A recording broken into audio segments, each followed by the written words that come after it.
Human, un podcast radio dédié à l'actualité et aux grands enjeux internationaux au travers du regard des acteurs de l'humanitaire. Une émission présentée par Pierre-Alain Gourion. Jean-Baptiste Richardier, bonjour. Bonjour. Merci de nous avoir rejoints pour une nouvelle émission avec un fondateur d'ONG.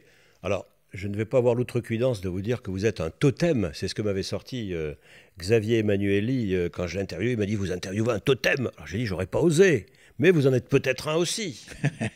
Oui, ça ne m'étonne pas de la part de Xavier. Je pense que de tous les totems des ONG, c'est probablement un des plus importants. Ça a été un des grands prêtres du sans-frontiérisme, qui est finalement l'école de pensée, l'école d'action dans laquelle je me suis personnellement inscrit pendant toute cette carrière humanitaire. Comment c'est arrivé cette affaire? On est dans les années 1970, dans les années 70. Comment c'est arrivé, selon vous, cette montée de ce qu'on a appelé ensuite le sans-frontiérisme? Quels sont les éléments qui ont fait que ça a pu démarrer?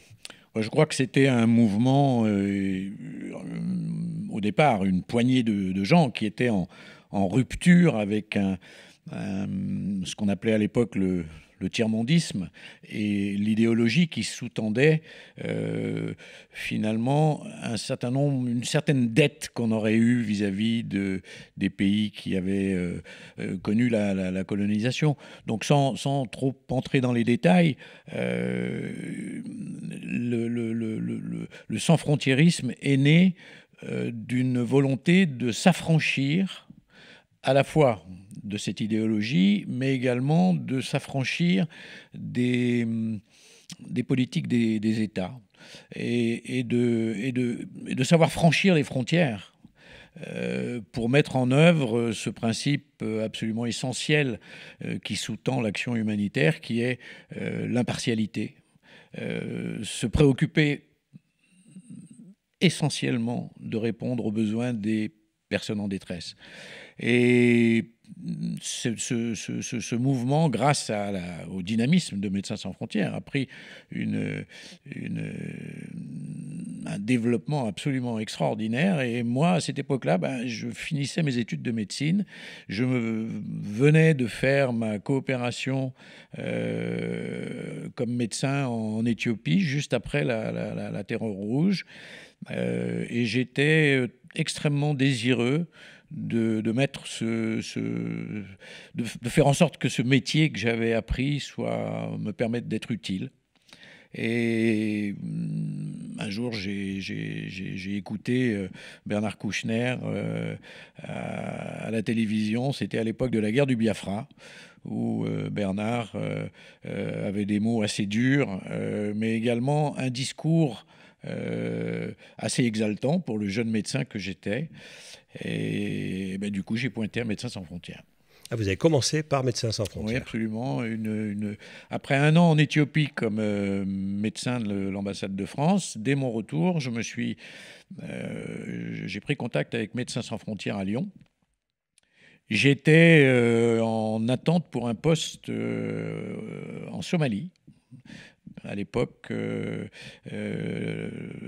MSF Lyon était en charge spécifiquement des camps de réfugiés dans ce pays. Et comme j'avais 4 mois à attendre, quand j'ai entendu parler du déferlement de population cambodgienne sur la frontière avec la Thaïlande, au moment où les Vietnamiens ont mis un terme à la barbarie Khmer Rouge, en tout cas sur l'ensemble du pays, quelques 3 millions de Cambodgiens se sont précipités et ont également été encouragés à se précipiter vers la frontière thaïlandaise, qui a fermé ses portes pendant tout l'été 79. Et la tragédie était absolument invraisemblable, avec la saison des pluies, des gens qui étaient terriblement dénutris parce qu'ils sortaient du régime Khmer Rouge. aucun dispositif humanitaire pour franchir cette frontière. Tout ça a bouleversé la communauté internationale, matinée d'un certain nombre d'ambiguïtés géopolitiques, comme, j'allais dire, comme souvent. L'idée a été de permettre la constitution d'un certain nombre de campements et de camps de réfugiés, certes pour apporter de l'aide à la population, mais également pour apporter une légitimité populaire à ce qui était en train de se mettre en place pour faire barrage aux volontés hégémoniques réelles ou supposées prêtées aux Vietnamiens sur l'ensemble de l'ancienne Indochine. Et ce faisant, ont été créés le camp de Cao Idang, à côté de la petite ville d'Aranyaprathet, le camp de Sakeo, celui-ci dédié aux populations Khmer rouges, le camp de Meerut, et ensuite un certain nombre de camps qui se sont étirés sur quelques 200 km de frontières entre la Thaïlande et le Cambodge. Et ces camps sont organisés par l'ONG Médecins sans frontières? Ah non, pas du tout. Non. Par l'ONU, par qui? Médecins sans frontières, d'abord, il faut se souvenir qu'à l'époque, Médecins sans frontières était une toute petite ONG qui quelques médecins qui se réunissent à Paris et ailleurs, voilà. Qui commençait à s'organiser de façon extrêmement efficace et qui surtout s'est trouvé confronté à la nécessité de déployer face à l'ampleur de cette crise et d'autres concomitantes. Rien qu'à Cao Idang, nous étions 50 expatriés. Mais alors qui créait ces camps, qui les fabriquait, qui les constituait? Le Haut Commissariat aux réfugiés des Nations Unies, aidé de l'UNICEF, du CICR, bref, la machine humanitaire onusienne et internationale était d'autant plus présente qu'un certain nombre d'ambiguïtés que j'ai évoquées tout à l'heure prévalaient. Mais quoi qu'il en soit, il fallait bien secourir non seulement les quelques 200 000 à 250 000 Cambodgiens qui ont été considérés comme réfugiés dans des camps de réfugiés à l'intérieur de la Thaïlande, le long de la frontière, mais également tous les campements frontaliers qui ont dû accommoder les centaines de milliers de Cambodgiens qui étaient finalement sous le contrôle des différentes composantes de la guérilla. Et alors, quelle est à ce moment-là la relation entre ces organisations internationales? Je pense au Commissariat aux réfugiés, le HCR de Genève, qui dépend donc de l'Organisation des Nations Unies, et cette petite organisation qui apparaît, qui fait surface. Comment vous vous intégrez? Vous allez les voir, vous gérez avec eux, vous vous faites accepter? Comment ça se passe? Je peux vous dire que dans ce type de situation, c'est un peu un Far West. Mais j'allais dire presque au sens noble du terme. Tout le monde, tous ceux qui souhaitaient voler au secours de cette population cambodgienne, laminée à la fois par les événements guerriers auxquels elles avaient survécu, mais également par les conditions sanitaires et les conditions climatiques et les conditions d'accueil. Tout le monde s'est précipité pour faire ce qu'on pouvait. Et quand moi je suis arrivé à Cao Idang, le camp avait été ouvert 3 jours plus tôt, vous aviez des camions qui venaient déverser de manière incessante tous les jours leur lot de misère humaine. Je parle de camions-bennes avec des gens allongés dedans, dont certains étaient dans un état épouvantable. Vous êtes médecin. Donc dans ces cas-là, je peux vous dire que la solidarité entre tous les acteurs prévaut est absolument le seul réflexe que l'on a, c'est de collaborer pour réussir l'impossible. Et donc le Haut Commissariat vous accepte sans difficulté? Non seulement il nous acceptait sans difficulté, mais il comptait bien sur nous et ouvrait ses warehouses, c'est-à-dire ces lieux de stockage, pour qu'on puisse aller puiser tout ce dont on avait besoin et que nous n'avions pas, pour pouvoir apporter des soins à une population qui a doublé, triplé en moins d'une semaine et qui est arrivée jusqu'à 160 000 réfugiés, ce qui en avait fait à l'époque la deuxième ville la plus importante du Cambodge, finalement. Bien sûr. Donc vous êtes médecin, vous avez terminé vos études, vous avez déjà une spécialité, vous avez une spécialité? Non, non, non, j'étais médecin généraliste, mais je me suis assez vite retrouvé co-responsable, puis responsable d'un, puis de deux pavillons d'obstétrique, avec quelques 80 patients ou patientes ou parturiantes, comme on dit dans notre métier, de femmes qui accouchaient dans des conditions absolument apocalyptique. Quand on pense à toutes les précautions qu'on prend chez nous et tous les soins dont les femmes peuvent bénéficier, c'était une formidable école de vie, de voir comment, malgré, j'allais dire contre vents et marées, contre les pires probabilités, finalement, la vie a souvent le dernier mot. Et ça a été une expérience fabuleuse. J'ai adoré ce métier. Je pense que si j'avais pas été pris par j'allais dire le virus sans frontiériste qui m'a amené à faire ce que j'ai fait par la suite, je pense que j'aurais fait cette spécialité d'obstétricien. C'était vraiment une très très belle expérience. Et probablement quand je suis rentré en France, j'étais sans doute un des meilleurs obstétriciens de France et de Navarre. Il y avait, et je dis ça en toute humilité, il y avait en moyenne une quinzaine de naissances tous les jours. Oui, bien sûr.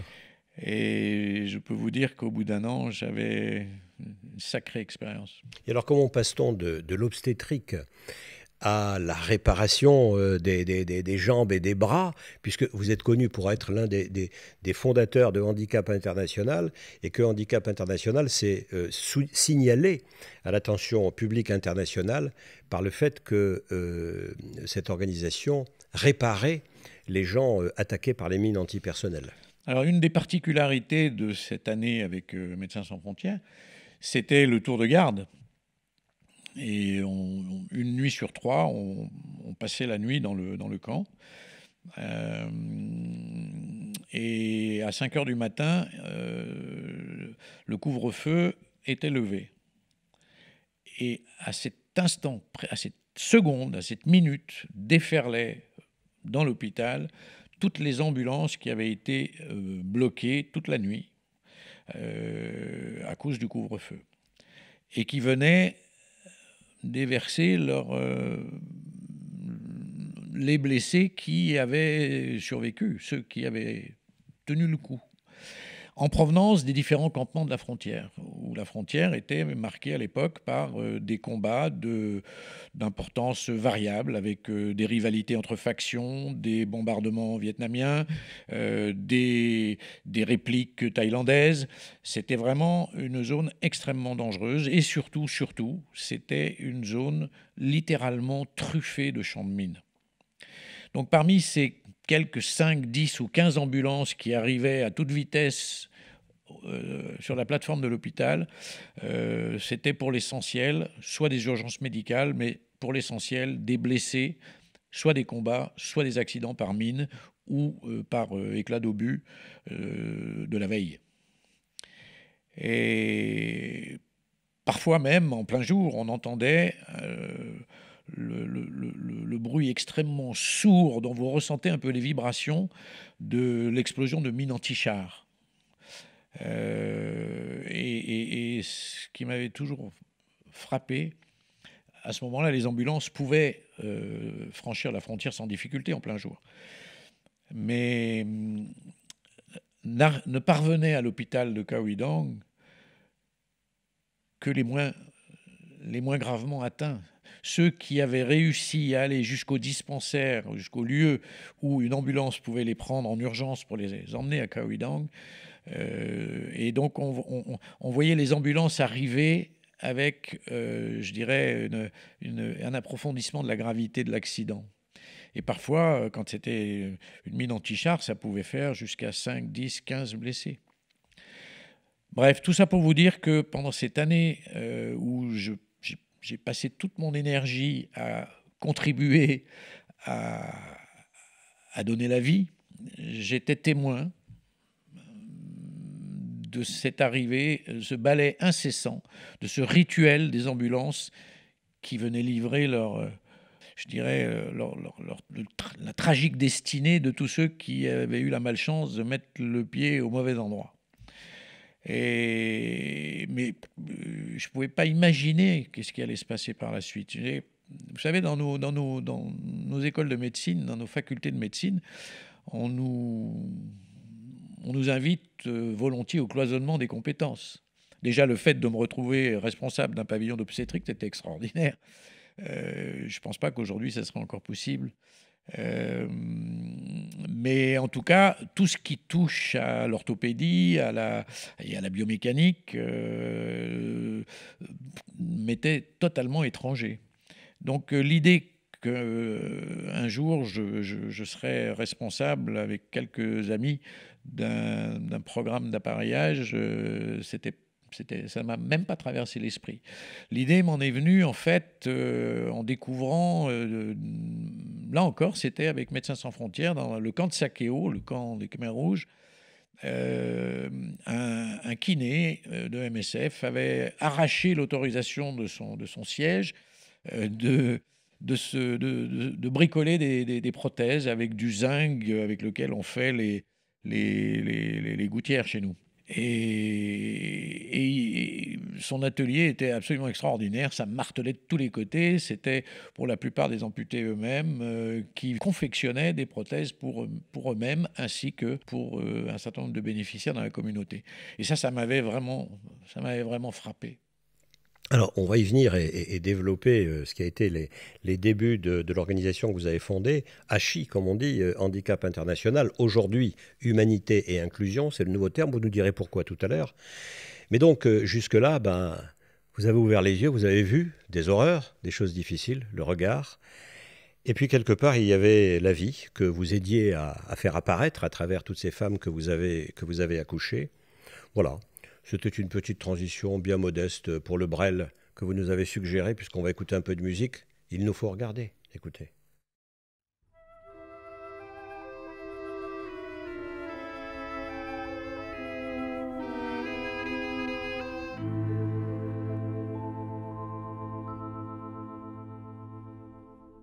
Voilà Jean-Baptiste Richardier, on était avec Jacques Brel, les prières des enfants, le regard, l'écoute, le cœur. Oui, un bon équilibre entre tendresse et colère. Tendresse et colère. Ouais. Il y avait de la colère chez vous ? Ah bah oui, je peux vous dire que quand vous découvrez le massacre programmé des mines antipersonnelles et toutes les munitions non explosées, auxquelles finalement la communauté internationale consentait, fermait les yeux et se satisfaisait de cette déclaration des militaires en général et de la Grande Muette en particulier, l'armée française, notamment chez nous, affirmant que tout ça n'était que des dommages collatéraux et que quoi qu'il en soit, l'armée française était irréprochable et que donc c'était pas chez elle qu'il fallait chercher des poux. En pratique, ça marche pas comme ça. Pour renoncer à une arme, il faut que tout le monde se mette autour d'une table et accepte de poser son colt en même temps. Sinon, ça marche pas. Mais qui étions-nous à l'époque? On était simplement des témoins, de cette tragédie, d'un nombre incalculable de victimes qui n'étaient évidemment rarement répertoriées, parce que les mines antipersonnelles, c'est en général des bergers, c'est des villageois, c'est des militaires aussi bien sûr, mais c'est des individus à l'unité dans des zones déshéritées, dans des zones reculées, où il n'y a absolument aucun système de santé publique pour les enregistrer. Donc c'était facile de dire que c'était finalement des dommages collatéraux, donc des accidents liés, en dépit de toutes les précautions qui étaient prises. La réalité, c'est que quand on a commencé à être en mesure de comptabiliser les choses, rien que sur cette frontière, il y avait 6 000 amputés. Par la suite, on apprendra qu'au Cambodge, il y en avait 30 000. Peu de temps après, on apprendra qu'au Pakistan, dans les camps de réfugiés pakistanais et à l'intérieur de l'Afghanistan, il y en avait plus de 70 000. En Angola et au Mozambique, qui étaient deux pays qui sortaient de guerres civiles particulièrement douloureuses, on les comptait en dizaines de milliers. Donc si on commençait à comptabiliser toutes ces victimes, on arrivait à des chiffres astronomiques. On n'était plus du tout dans des dommages collatéraux. Et accessoirement, on était dans un mépris total pour ce qu'on appelle les lois de la guerre.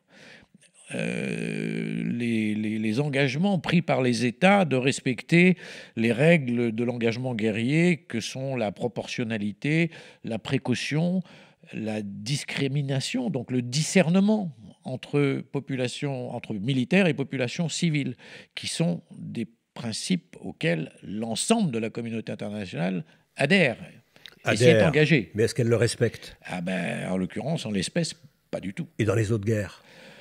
Et c'est un grand débat, la question Est-ce qu'en Algérie, ça a été respecté? Est-ce que pendant la Seconde Guerre mondiale, ça a été respecté? Et on va dire qu'il y a eu des hauts et des bas. Il y a eu des hauts et des bas, et pour le coup, c'est un combat perpétuel. Je crois que la propension de l'humanité à se détruire elle-même est extraordinaire, incroyable. Et en même temps, il faut constamment tenter de rebondir sur les acquis. D'ailleurs, les acquis en matière de respect des enjeux de protection des populations civiles dans les conflits sont très souvent le reflet de sursauts, de rebonds après de grands massacres. Et je pense que tout ce qui est Convention de Genève, protocole additionnel, droit des réfugiés et un certain nombre d'autres, cadres juridiques qui, en principe, obligent les gouvernements. Oui, mais quelles sanctions? N'empêche que ces différents instruments sont le reflet des grands massacres, notamment de ceux du siècle dernier. Et chaque fois que la communauté internationale se ressaisit, les choses s'améliorent. Et ensuite, elles ont tendance à se dégrader à nouveau. Donc là, on est dans une période, notamment en ce moment, où on serait bien inspiré de se ressaisir à nouveau. Oui, parce qu'il y a des moments où on se dit, mais à quoi bon? Est-ce que la guerre peut être réglée en quelque sorte par le droit? Est-ce que la guerre, ça n'est pas le contraire du droit, puisque c'est le rapport de force, par définition? Je ne sais pas si la guerre est le contraire du droit, mais les massacres perpétrés pendant les périodes de guerre sont un déni de droit. Et il est utile, il est intéressant de savoir qu'on a la possibilité de s'adosser à ce droit pour que les choses ne se fassent pas nécessairement dans l'impunité. Donc c'est aussi un rapport de force. Il est clair qu'il ne marche pas à tous les coups, mais acceptons l'augure qu'il a quand même permis de réduire un certain nombre de situations de massacres, d'améliorer les choses. Et je pense que sans ce droit, les choses auraient été bien pires. Ce rapport de force vous paraît, dans l'évolution des choses, on va vite et puis on reviendra en arrière, il vous paraît s'accroître de manière positive? Je veux dire par là que, est-ce que les expressions de la société civile que sont les ONG, les organisations non gouvernementales, prennent de plus en plus de pouvoir et sont donc capables, plus qu'avant, d'être en opposition, en proposition par rapport aux organisations internationales, par rapport aux États? Oui et non, parce que ce n'est pas une évolution linéaire. C'est une évolution très accidentée. Je ne suis pas sûr que la période actuelle soit la meilleure qui soit d'ailleurs. On est plutôt je perçois un petit peu qu'on est plutôt dans une période de recul, en ce sens que, d'une part, la communauté internationale, à cause des tensions internationales, est moins ouverte à l'influence des ONG, et d'autre part, les ONG sont en difficulté relative par rapport au soutien des sociétés civiles. À leurs propres donateurs, etc. Je ne parle pas nécessairement des donateurs, oui, éventuellement, mais longtemps, les ONG ont été une espèce de valeur refuge. On leur prêtait toutes les vertus. Elles avaient un crédit formidable auprès de l'opinion publique. Il est de bon ton aujourd'hui de douter de tous les corps intermédiaires. Et dans une certaine mesure, les ONG s'apparentent à un corps intermédiaire. Et à l'époque Au même titre que les journalistes, les hommes politiques, les avocats, que sais-je. Je ne suis pas sûr que je nous mettrais dans le même panier que les hommes politiques, mais en tout cas... Vous voulez dire que la comparaison est peu flatteuse? Non, mais je pense qu'on ne répond pas ni aux mêmes règles, ni aux mêmes moteurs. Et on n'a pas du tout les mêmes responsabilités. Et on est souvent en désaccord avec eux, comme parfois on trouve des soutiens dans le monde politique. D'ailleurs, la campagne que nous avons menée avec d'autres ONG internationales pour l'interdiction des mines en 1997 et ensuite des bombes à sous-munitions en 2006 n'auraient jamais été obtenues, ces interdictions, sans le soutien et je dirais même parfois le courage politique d'un certain nombre de leaders. Mais pour clore cette question sur le crédit des ONG, il est parfois tentant ou intéressant, ou que sais-je, de faire du ONG bashing, que ce soit sur les réseaux sociaux ou en tout cas de questionner, pour ce qui est de certains gouvernements, de questionner leur légitimité. Au nom de qui parle-t-elle ? Et c'est extrêmement difficile de répondre à ces questions-là. Au nom de qui parle-t-elle ? Alors moi, j'ai toujours professé, en tant que responsable d'Handicap International, que quelques 500 000 personnes, qui était à peu près le nombre des donateurs à l'association à l'époque où j'ai quitté mes fonctions de directeur général, que quelques 500 000 personnes décident de nous accorder leur confiance en nous confiant des sommes d'argent, bien sûr, nous considéraient finalement comme cette espèce de médiation entre des gens qui ont besoin d'aide et des gens qui ont envie d'aider. Et ça, c'est un acte de confiance extraordinaire qui nous était fait. J'ai toujours professé que cet acte de confiance valait tous les bulletins de vote. Et que c'était un mandat qu'on vous donnait ainsi. Et que c'était un mandat de confiance, c'est-à-dire qu'avec notamment le fait de ne pas dépenser leur argent à un endroit si ce n'était pas nécessaire, et de savoir même, en leur tendant évidemment un message de vérité, d'authenticité et de transparence, de pouvoir leur dire même que leur argent n'était plus nécessaire pour telle crise et qu'on allait le dépenser sur une autre crise qui, elle, était dans un angle mort de la géopolitique ou de l'intérêt des médias. Ah oui, les tenir informés de l'affectation de leur argent, en quelque sorte. De l'affectation de leur argent et surtout de la réalité des actions que l'on menait avec le contrat de confiance qu'ils nous avaient accordé. En tout cas, c'est une excellente réponse, à mon sens, à la question de d'où parlons-nous, au nom de qui parlons-nous. Pour revenir à cette notion d'ONG bashing, c'est-à-dire de la critique portée par les médias, par l'opinion publique, sur les organisations non gouvernementales, au même titre que cette critique se porte sur les hommes politiques et sur, plus globalement, tous les élites, pour aller vite. Qu'est-ce qui vous paraît aujourd'hui adapté, justement, pour aller contre cette évolution ? Qu'est-ce qui peut faire qu'on revienne à une confiance à l'égard des ONG? Bon, d'abord, je ne pense pas que la confiance soit totalement rompue. Il y a des questionnements, il y a des doutes, il y a une propension à faire circuler des rumeurs.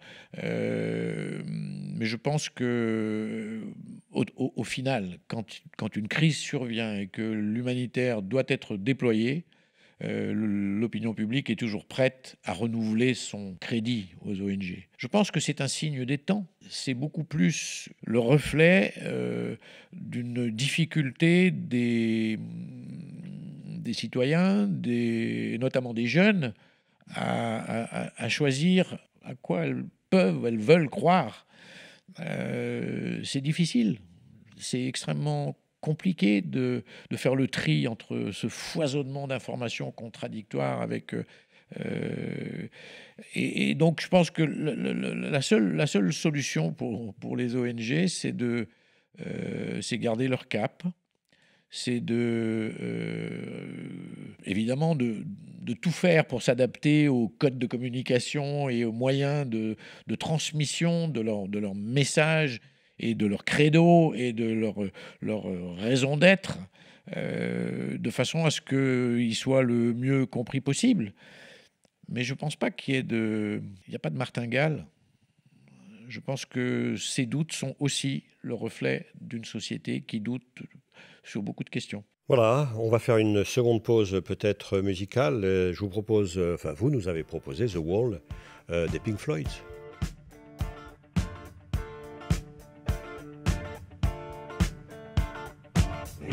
Voilà, Jean-Baptiste Richardier. Revenons, si vous le voulez bien, à la création de Handicap International. Donc vous en étiez tout à l'heure, et puis nous avons digressé. Vous en étiez à parler de ce collègue. Vous faisiez de l'obstétrique, et puis lui, il réparait un peu comme il pouvait, avec des attelles, des bouts de bois, etc. Les gens qui arrivaient parce qu'ils avaient sauté sur des mines antipersonnelles et que leurs jambes étaient détruites. Ce qu'il faut savoir, c'est que la sagesse de l'époque, c'était de considérer que dans les camps de réfugiés, et ça c'était vrai pour le CICR, pour l'UNHCR et pour toutes les grandes ONG internationales, on ne s'occupait pas, dans ce type de situation, des personnes en situation de handicap. En ce sens qu'on ne déployait pas pour elles des services spécialisés pour répondre à leurs besoins spécifiques. C'était général dans toute la société. Non. On ne s'occupait pas beaucoup des handicapés. Oui, mais enfin quand même. Il y a les toilettes spéciales pour les handicapés, les montées progressives pour qu'un fauteuil puisse passer, etc. C'est relativement récent. Ça a quoi, 10-20 ans, non? Oui, mais là, vous parlez de la sophistication de l'accompagnement, qui est en général, effectivement, encore trop négligée dans nos sociétés, même encore aujourd'hui, mais qui a fait quand même des progrès formidables. Là, je vous parle des besoins de base pour des personnes handicapées que sont la traumatologie, c'est-à-dire l'accompagnement pour éviter les séquelles après une intervention suite à des blessures de guerre. Au-delà de ça, toutes les techniques d'appareillage qui permettent d'éviter, non seulement d'éviter des complications, mais également tout simplement de remarcher. Tout ça a été considéré comme trop sophistiqué pour une situation réputée instable et précaire. Donc c'était un principe qui mettait absolument tout le monde d'accord. Et on s'accommodait de ces situations où on voyait clopiner avec des cannes de fortune des gens autour des dispensaires et des centres de distribution, et qui étaient toujours les derniers à pouvoir finalement s'en sortir. Et finalement, moi, comme tout le monde, avec mon épouse Marie, qui était avec moi avec Médecins sans frontières, dont elle était la logisticienne à l'époque, il nous est pas venu spontanément l'idée qu'on pourrait faire quelque chose est née de ce constat d'un kiné qui finalement, contre l'avis de son siège, avait obtenu la permission de faire quelque chose. Et ça nous a ouvert les yeux. Qu'avec des moyens extrêmement simples, mais surtout en requalifiant les personnes amputées elles-mêmes du statut de victime, effondrées, tassées sur elles-mêmes, confrontées à l'exclusion, incapables de trouver une épouse ou perdant celle qui les avait quittées, devenant la lie de la société, d'un seul coup devenait, à travers la formation et la compétence qu'ils pouvaient acquérir, des sources bénéfiques pour la communauté, pour eux-mêmes, pour des patients, devenir prescripteurs, devenir praticiens. Et quand vous voyez... Parce que vous en faisiez, en quelque sorte, sur le terrain, à la fois vous les aidiez en les appareillant, en mettant une attelle, par exemple, mais en même temps, vous les transformiez quelque part en infirmiers pour les autres? Leur premier apprentissage était de fabriquer leur propre appareillage. D'accord. Et ensuite, de fabriquer des appareillages pour les autres. Vous ne pouvez pas imaginer la métamorphose qui se passe chez un Et corporelle et psychologique. Ah, mais c'était plus les mêmes personnes. J'ai toujours été, d'abord, submergé par l'émotion, parce que c'est vraiment bouleversant de voir cette transformation de la personne qui subit à celle qui est en capacité d'offrir. Une histoire, peut-être une anecdote à ce niveau? Oui, une. Celle d'un brave garçon qui nous a malheureusement quittés, qui était un ancien, un civil sous domination Khmer Rouge, donc un Khmer Rouge, qu'on a découvert avec Claude Simoneau, mon collègue avec qui on a créé l'association. Il jouait de la guitare avec un bambou et un vieux bidon d'huile. Et il avait une chanson, une espèce de blues extrêmement triste. C'est comme ça qu'on l'a rencontré. Et bien ce type-là, non seulement a appris à faire des appareillages, a mis au point pour lui-même un genou pour une prothèse fémorale tellement ingénieux qu'on l'a généralisé sur toute la frontière. Et au moment du rapatriement dans le pays, au Cambodge, donc 13 ans plus tard, il deviendra le premier président de l'Association des personnes handicapées du Cambodge. Et bon, malheureusement, il est décédé d'une crise cardiaque il n'y a pas très longtemps, mais il incarnait une réussite personnelle et également une capacité de certaines personnes à se mettre au service de ce qu'il appelait mes compatriotes, assez exemplaire. Est-ce que d'une manière générale, les urgentistes que vous êtes, puisque là on parle des situations d'urgence, voilà, font ça, c'est-à-dire vont chercher dans les populations qui sont les bénéficiaires en quelque sorte de cette aide d'urgence, de quoi leur faire agir par eux-mêmes et aider leurs propres concitoyens. Est-ce que c'est généralisé ça, ou est-ce que ça l'était? L'observation que j'ai pu en faire au cours de ces presque 4 décennies, c'est que oui, la réponse est oui, mais qu'on peut mieux faire. C'est pas par manque de considération. Je pense que c'est très culturel. On a appris des métiers, on est projeté dans des situations où on a tendance à se réfugier dans nos savoir-faire. Et bien souvent, ces savoir-faire s'imposent comme la négation de compétences alternatives qui ont été développées pendant qu'on n'était pas là. Et depuis des siècles. Et souvent depuis des siècles, parfois plus récemment pour faire face à une terrible pénurie ou une situation de chaos chronique ou d'une situation d'isolement d'un pays qui a été fermé pendant plusieurs décennies à l'aide internationale.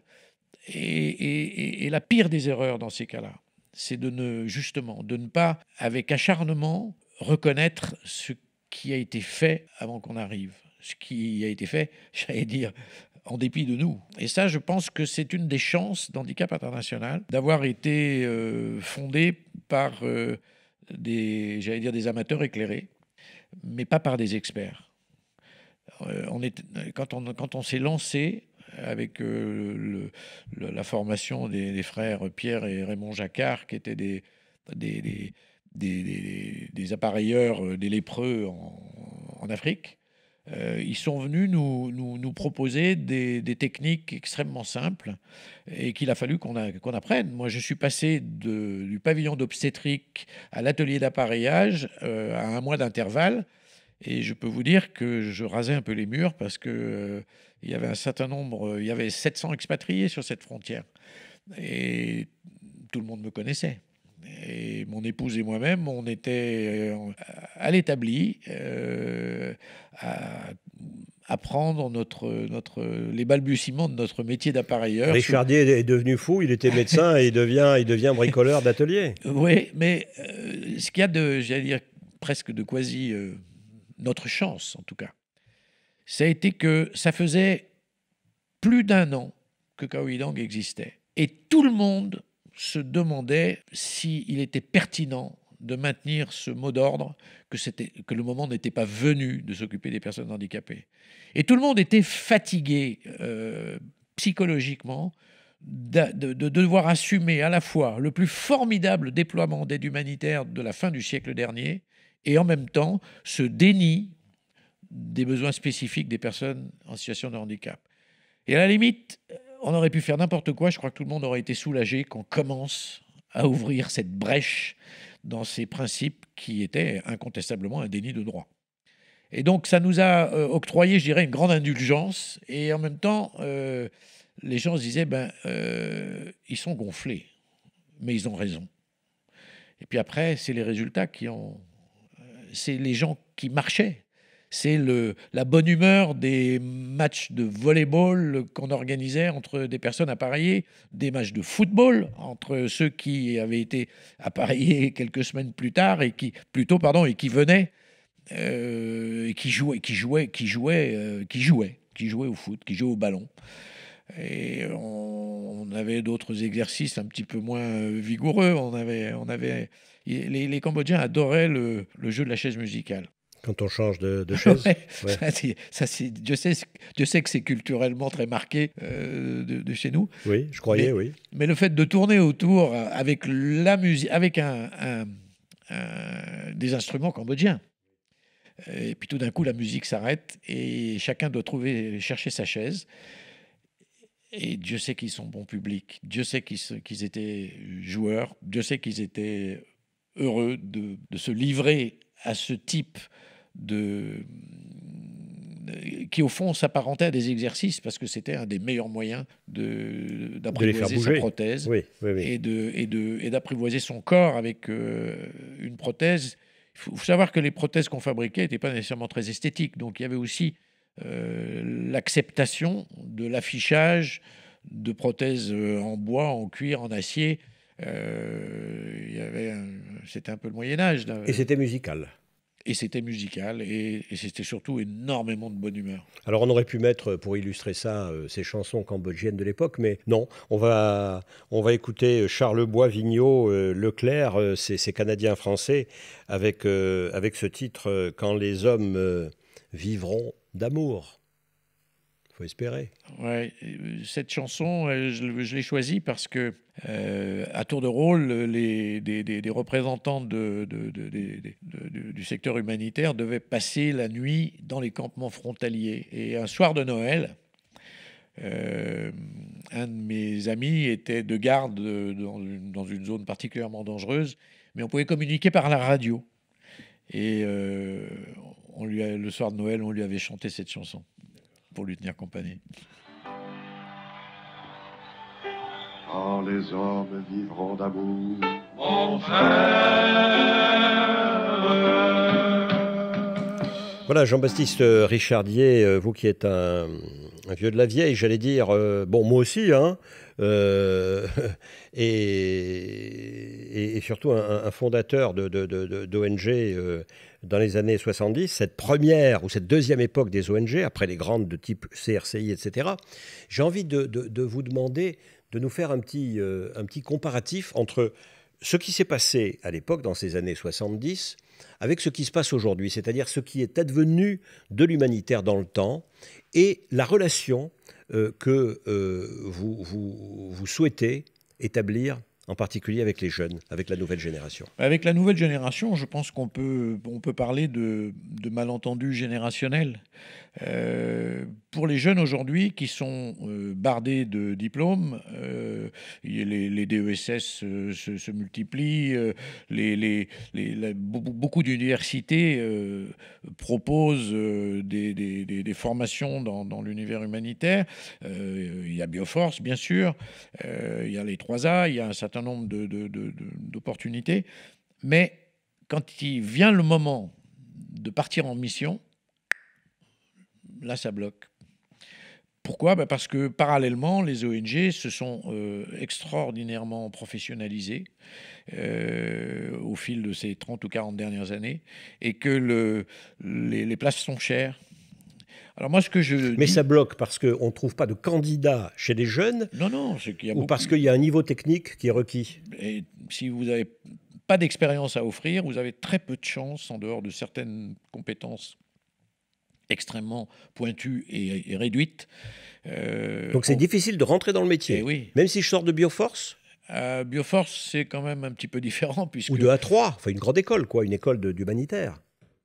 Ce que je veux vous dire, Oui. c'est que quand vous êtes motivé pour vous engager dans l'action humanitaire, cette sincérité-là et le bagage dont vous vous êtes pourvu à travers un certain nombre de cursus universitaires dont les spécialités peuvent être parfaitement adaptées, notamment dans le domaine des sciences humaines, qui sont souvent très utiles, vous avez l'impression d'un guichet fermé, parce que vous n'avez pas d'expérience. Et ce différentiel entre il y a 30 ou 40 ans, où on pouvait finalement offrir à l'action humanitaire des savoir-faire inexpérimentés. Sa bonne volonté. Aujourd'hui, ça ne suffit plus.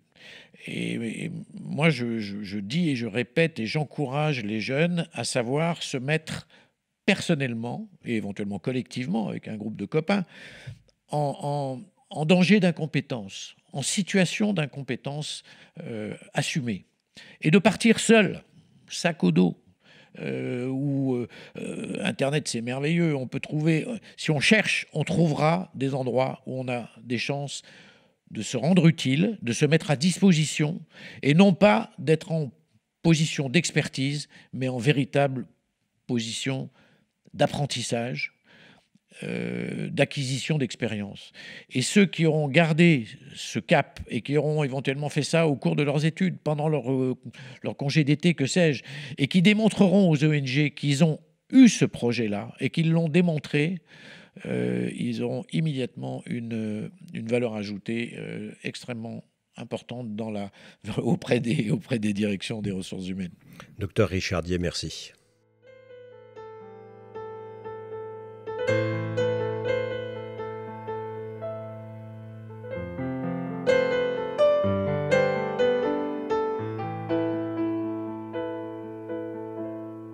Human, un podcast radio dédié à l'actualité et aux grands enjeux internationaux au travers du regard des acteurs de l'humanitaire.